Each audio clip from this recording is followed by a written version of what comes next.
رسول کائنات صلی اللہ علیہ وسلم کے لائے ہوئے دین کے لیے اپنی جان کی قربانیاں پیش کی، اللہ کے راستے میں شہید ہو گئے، وہ کل بھی زندہ تھے اور آج بھی زندہ ہے۔ اگر ان کی زندگی کو دیکھنا چاہتے ہیں تو یہ خاکسار ایک جھلک دکھلا دیتا ہے۔ تاریخوں میں یہ آیا کہ ملک شام میں 3 آدمی تھا، نوجوان جس کی چڑھتی ہوئی جوانی تھی، ابھی چڑھتی ہوئی جوانی، اور یہ تینوں بہادر جوان ملک شام میں اللہ کی وحدانیت کو پھیلا رہے تھے، دین کا کام کر رہے تھے، مذہب اسلام کو لوگوں کے بیچ رکھ رہے تھے، مذہب اسلام کے قانون بتا رہے تھے، مذہب اسلام کو پھیلا رہے تھے۔ ملک شام کے بادشاہ کو یہ خبر ہوئی کہ 3 بہادر نوجوان اس شہر کے اندر مذہب اسلام کو پھیلا رہا ہے، اور وہ بادشاہ عیسائی تھا، عیسائی دھرم کا ماننے والا تھا۔ بادشاہ کو جب یہ خبر ملی تو بادشاہ اپنے چیلے چمچے کو بھیجا، کہا جاؤ ان تینوں کو گرفتار کر کے میرے دربار میں حاضر کرو۔ وہ تینوں نوجوان کو گرفتار کرنے کے لیے، اس نوجوان کو گرفتار کرنے کے لیے اس کے چیلے چمچے وہاں تک پہنچ گیا، تینوں کو گرفتار کر لیا، ہاتھ میں ہتھکڑیاں لگا دی، پاؤں میں زنجیریں لگا دی، تینوں کو گھسیٹتا ہوا بادشاہ کے دربار میں پیش کیا۔ تینوں نوجوان عیسائی بادشاہ کے سامنے کھڑے ہیں، کہا تم لوگ کیا کر رہے ہو ہمارے ملک میں، ہمارے شہر میں تم لوگ کیا کر رہے ہو؟ کہا کچھ نہیں، اللہ کی بات بتا رہا ہوں، مذہب اسلام کے پیغامات کو زمانے میں رکھ رہا ہوں، مذہب اسلام کو لوگوں کے دلوں میں اتارنے کی کوششیں کر رہا ہوں۔ کہا اچھا تم لوگ مسلمان ہو؟ کہا ہاں، ہم اللہ کے بندے ہیں، رسول کائنات صلی اللہ علیہ وسلم سے محبت کرنے والے ہیں، ہم رسول کائنات کے لائے ہوئے دین کو لوگوں تک پہنچا رہا ہوں، یہی تو کام کر رہا ہوں۔ کہا اچھا سنو، بادشاہ کہنے لگا ایک کام کرو، تم ہمارے شہر میں ہو، ہمارے ملک میں ہو، تو ہمارا کام کرو، ہمارا کام کرو۔ کہا آپ کا کون سا کام ہے؟ کہا تم لوگ اپنے دین سے پھر جاؤ، اپنے مذہب سے پھر جاؤ اور مذہب عیسائیت میں شامل ہو جاؤ، مذہب عیسائیت کو قبول کرو۔ نوجوان کہنے لگا جان تو دے سکتا ہوں لیکن نبی کا دیا ہوا ایمان نہیں دے سکتا۔ سبحان اللہ۔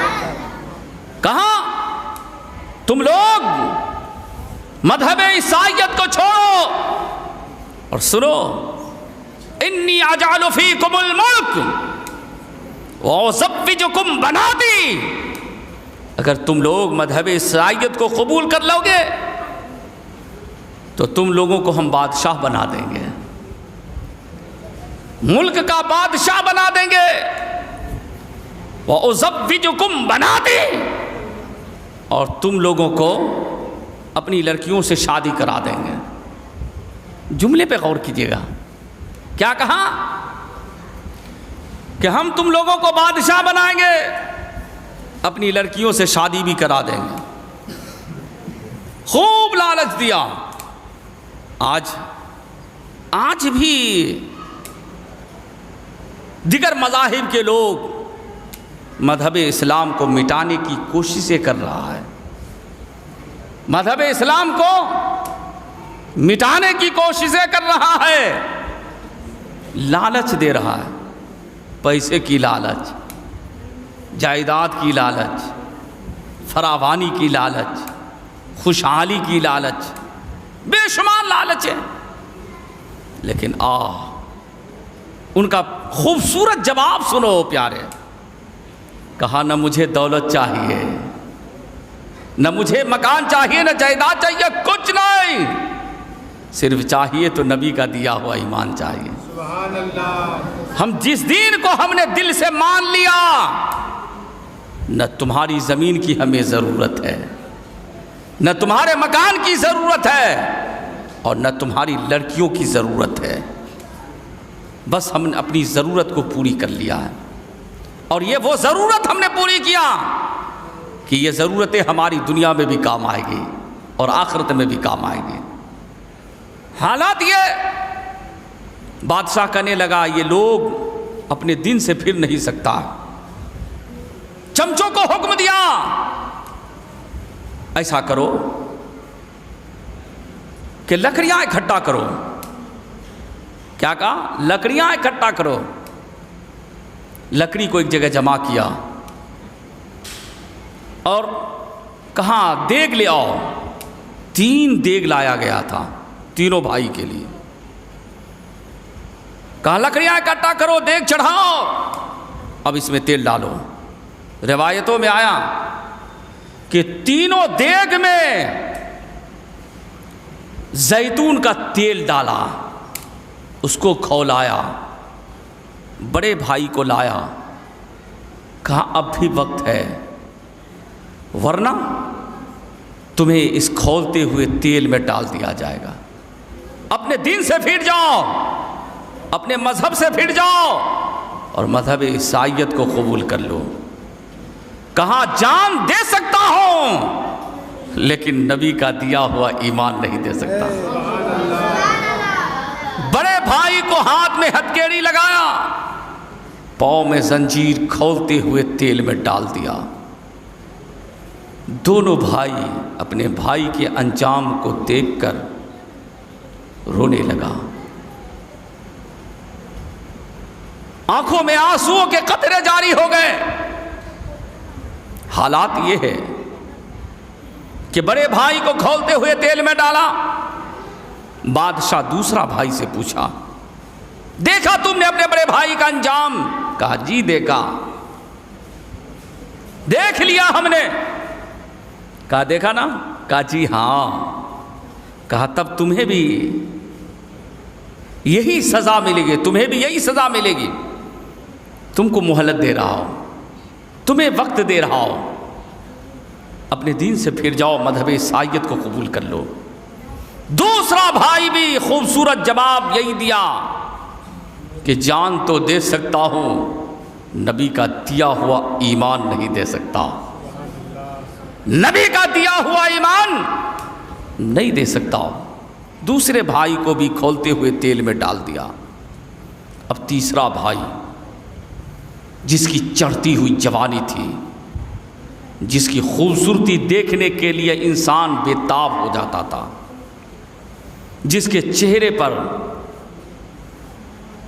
عشق رسول جھلک رہا تھا، محبت رسول میں اس کا چہرہ چمکدار تھا، چمکتا ہوا چہرہ۔ بادشاہ کا وزیر آیا اور آنے کے بعد کہا بادشاہ صاحب آپ ہمیں اس کے حوالے کر دیجئے، اس کو میرے حوالے کر دیجئے، میں اس کو آسانی کے ساتھ عیسائی بنا دوں گا۔ کیا کہا؟ اس کو آسانی کے ساتھ عیسائی بنا دوں گا۔ کہا اچھا لے جاؤ۔ بادشاہ کا وزیر اس چھوٹے بھائی کو جس کی چڑھتی ہوئی جوانی تھی، اس کا وزیر لے گیا اور ایک مکان میں بند کر دیا، اور اسی مکان میں اپنی بیٹی کو اس کو بہکانے کے لیے پیش کیا۔ اس کی بیٹی بھی لاجواب تھی، خوبصورت بیٹی تھی. جب وہ راستے سے گزرتی تھی نا تو کھڑکیاں کھل جاتا تھا، لوگ آنکھ پھاڑ پھاڑ کے دیکھتا تھا اور اس کی خوبصورتی کی تعریف کیا کرتا تھا، ان کے زلفوں کی تعریف کرتا تھا، اس کی آنکھوں کی تعریف کرتا تھا. تعریف کے لائق اس کی بیٹی تھی، بے حد خوبصورت لڑکی تھی. اس لڑکی کو اس نوجوان کو بہکانے کے لیے پیش کیا. جیسے ہی لڑکی اس کے روم میں داخل ہوتی ہے وہ نوجوان نماز کی نیت باندھ لیتا ہے.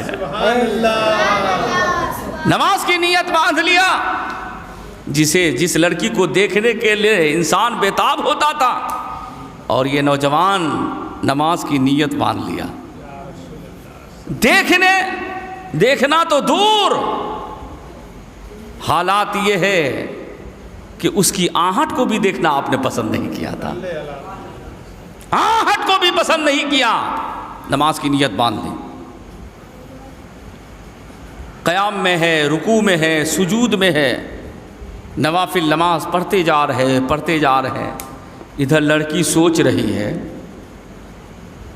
کہ ہمیں اللہ نے اتنی خوبصورت بنایا کہ زمانہ میری خوبصورتی کے دیکھنے کے لیے بےتاب ہے اور یہ نوجوان مجھے دیکھنا پسند ہی نہیں کر رہا. 1 رات ہو گئی، 2 راتیں ہو گئی، 3 راتیں ہو گئی، کئی راتیں گزر جاتی ہے. لڑکی اپنے آپ میں کفت محسوس کرتی ہے کہ آخر یہ کیوں نہیں مجھے دیکھ رہا ہے، اس کی آنکھیں کیوں نہیں پلٹ رہی ہے، یہ مجھے دیکھنے کے لیے دیکھنا کیوں نہیں چاہ رہا ہے، آخر اس کی وجہ کیا ہے.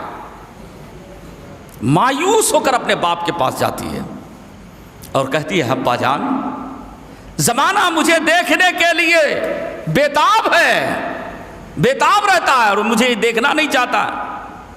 یہ لگتا ہے کسی اور کا عاشق ہے، یہ کسی اور سے محبت کرنے والا ہے. کہا اب کی بار چلے جاؤ، ہو سکتا ہے کہ اب تم کامیاب ہو جاؤ گے. لڑکی پھر دوبارہ داخل ہوتی ہے.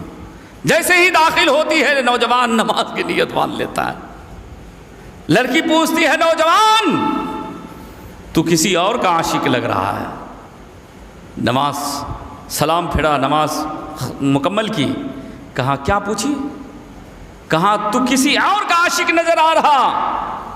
کہا ہاں میں عاشق ہوں. کہا تم کسی اور سے محبت کرتے ہو؟ کہا جی ہاں کسی اور سے محبت کرتا ہوں. لڑکی کہنے لگی تم کس سے محبت کرتے ہو؟ مجھے پتہ بتاؤ. کہا مدینے کے تاجدار سے محبت کرتا ہوں، پوری کائنات کے مالک و مختار سے محبت کرتا ہوں. کہا عشق کس سے کرتے ہو؟ کہا مدینے کے تاجدار سے عشق کرتا ہوں. کسی شاعر نے کیا خوب لکھا ہے کہ عاشقوں کے عشق کا سبب نہ پوچھ، عاشق خود ہی جانتا ہے عشق کیا ہے. عاشق خود ہی جانتا ہے عشق کیا ہے. کہاں ایسا کرو کہ جس سے تم محبت کرتے ہو، جس سے تم عشق کرتے ہو، ہمیں بھی اس کا عاشق بنا دو، ہمیں بھی کلمہ پڑھ کے مسلمان کرا دو. سبحان اللہ. یہ آئی تھی عیسائی بنانے کے لیے، خود مسلمان بن گئی ہے، خود مسلمان بن جاتی ہے. اب جب دونوں مسلمان ہو گئے، اب کیا ہوتا ہے؟ ہوتا یہ ہے کہ دونوں گھوڑے پر سوار ہو کر کے اپنی منزل کی طرف روانہ ہوتی ہے. جو ہی گھوڑے پر سوار ہو کر آگے نکلنا چاہا، پیچھے سے آہٹ محسوس ہوئی، ٹپ ٹپ چلنے کی آہٹ محسوس ہوتی ہے. پلٹ کے دیکھتا ہے کہ وہ کون ہے جو آ رہا. جو ہی پلٹا دیکھا وہی میرا بھائی ہے جسے زیتون کے تیل میں کھولایا گیا،